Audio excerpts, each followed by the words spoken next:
भगवत गीता साक्षात भगवान की वाणी है। यह अर्जुन और भगवान श्री कृष्ण के बीच में हुआ दैवी संवाद है। ये संवाद आज से 5000 वर्ष पूर्व कुरुक्षेत्र नामक स्थान पर हुआ। भगवत गीता में जीवन के सभी महत्वपूर्ण प्रश्नों का उत्तर है, जैसे हम कौन हैं, भगवान कौन है, हमें कष्ट क्यों होते हैं, क्या पुनर्जन्म होता है, क्या अन्य ग्रहों पर जीवन है, हम कैसे इस जन्म और अगले जन्म में सुखी रह सकते हैं, हम कैसे भगवत धाम को जा सकते हैं। कोई पूछ सकता है कि कुरुक्षेत्र में हुए महान युद्ध जिसके दौरान भगवत गीता कही गई, उसका कारण क्या था। 5000 वर्ष पहले विचित्रवीर्य नामक एक महान राजा का देहांत हो गया। क्योंकि उसका बड़ा पुत्र धृतराष्ट्र जन्म से अंधा होने के कारण राज्यभार संभालने में असमर्थ था, अतः उसके छोटे भाई पांडु ने राज्य सिंहासन संभाला। पांडु की मृत्यु के बाद उसके 5 पुत्र, जो पांडवों के नाम से विख्यात थे, जो नियमानुसार राज्य के उत्तराधिकारी बने, लेकिन पांडव भी बालक ही थे, अतः धृतराष्ट्र ने स्वयं राज्यभार संभाला। धृतराष्ट्र के 100 पुत्र थे, जो कौरवों के नाम से जाने जाते थे। जब पांडव बड़े होकर राज्य संभालने लायक हुए तो वे संपूर्ण राज्य नहीं लेना चाहते थे, हालांकि वो उनका नियम संगत अधिकार था। वे राज्य को अपने चचेरे भाइयों के साथ बांटना चाहते थे और इस प्रकार राज्य को पांडवों और कौरवों के बीच बांट दिया गया। लेकिन कौरवों में ज्येष्ठ दुर्योधन अपने भाग से संतुष्ट न था। वो संपूर्ण राज्य को स्वयं ही भोगना चाहता था। उसने पांडवों को मारने के लिए कई षड्यंत्र रचे, लेकिन वो असफल रहा। फिर उसने नियम के विरुद्ध संपूर्ण राज्य को हड़प लिया और पांडवों को राज्य से निष्कासित कर दिया। पांडवों ने फिर 5 गांव की मांग की। दुर्योधन ने उत्तर दिया, 5 गांव तो दूर, वो सुई की नोक के बराबर भी जमीन नहीं दे सकता। भगवान श्री कृष्ण ने जमीन के इस झगड़े को शांतिपूर्ण एवं अहिंसात्मक तरीके से सुलझाने का प्रस्ताव रखा, लेकिन दुर्योधन ने यह प्रस्ताव को अस्वीकार करते हुए पांडवों के प्रति युद्ध की घोषणा कर दी और इस प्रकार महाभारत का महान युद्ध अवश्यंभावी हो गया। युद्ध की तैयारी में अर्जुन और दुर्योधन दोनों ही भगवान श्री कृष्ण के पास सहायता मांगने गए। भगवान श्री कृष्ण उनकी मदद मांगने को आए किसी भी व्यक्ति को नहीं ठुकराते थे, चाहे वह सज्जन हो या दुर्जन। भगवान श्री कृष्ण ने अपनी संपूर्ण सेना को एक ओर तथा स्वयं को मार्गदर्शक के रूप में दूसरी ओर देने का प्रस्ताव रखा। दुर्योधन ने भगवान श्री कृष्ण की सेना को चुना, जबकि अर्जुन भगवान को मार्गदर्शक के रूप में प्राप्त करने को उत्सुक था। इस प्रकार भगवान श्री कृष्ण अर्जुन के मार्गदर्शक तथा सारथी बने। युद्ध स्थल में अर्जुन एक दुविधा में पड़ गया कि वह अपने अधिकारों के लिए लड़े, जिसके लिए आवश्यक था अपने ही स्वजनों का वध, या युद्ध भूमि से पलायन कर दुष्ट दुर्योधन को राज्य पर शासन करने दे। अर्जुन अपने को इस दुविधा से बाहर निकालने में असमर्थ पाकर भगवान श्री कृष्ण की शरण लेता है।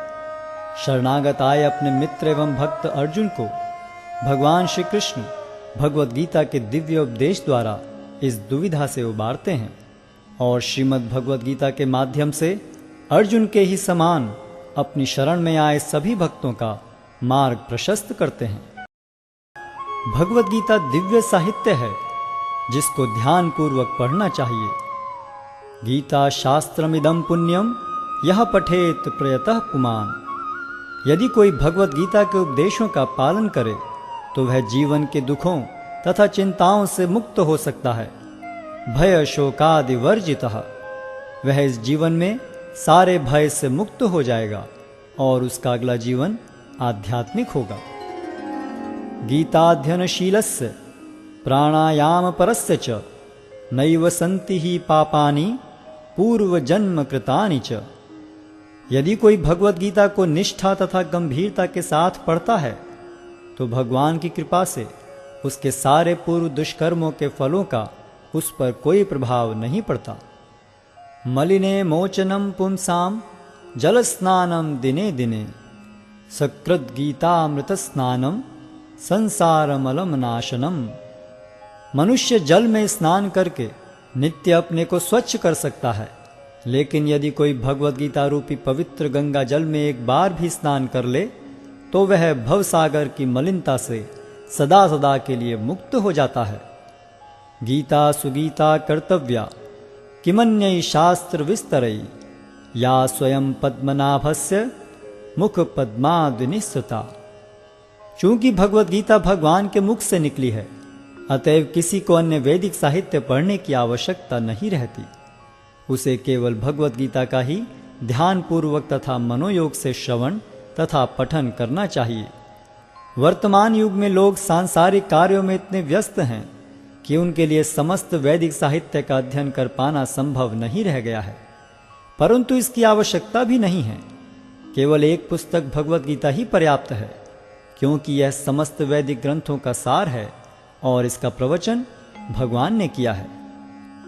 भारतामृत सर्वस्वम विष्णु वक्राद्विनिस्सृतम गीता गंगोदकम पीत्वा पुनर्जन्म न विद्यते। जो गंगा जल पीता है उसे मुक्ति मिलती है, अतएव उसके लिए क्या कहा जाए जो भगवद गीता का अमृत पान करता हो। सर्वोपनिषदो गावो दोग्धा गोपाल नंदनः पार्थो वत्सः सुधीर भोक्ता दुग्धम गीतामृतम महत्।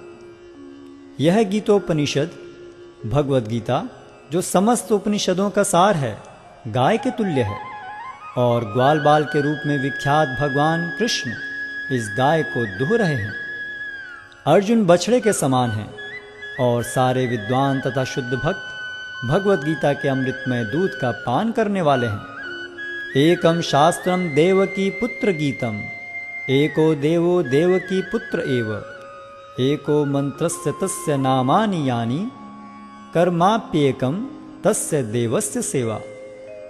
आज के युग में लोग एक शास्त्र, एक ईश्वर, एक धर्म तथा एक वृत्ति के लिए अत्यंत उत्सुक हैं।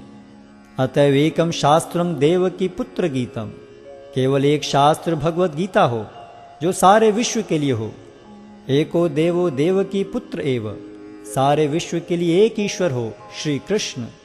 एको मंत्रस्य तस्य नामानि यानि, और एक मंत्र एक प्रार्थना हो, उनके नाम का कीर्तन। हरे कृष्ण कृष्ण कृष्ण हरे हरे, हरे राम राम राम हरे हरे। कर्माप्येकम तस्य देवस्य सेवा, और केवल एक ही कार्य हो, भगवान की सेवा।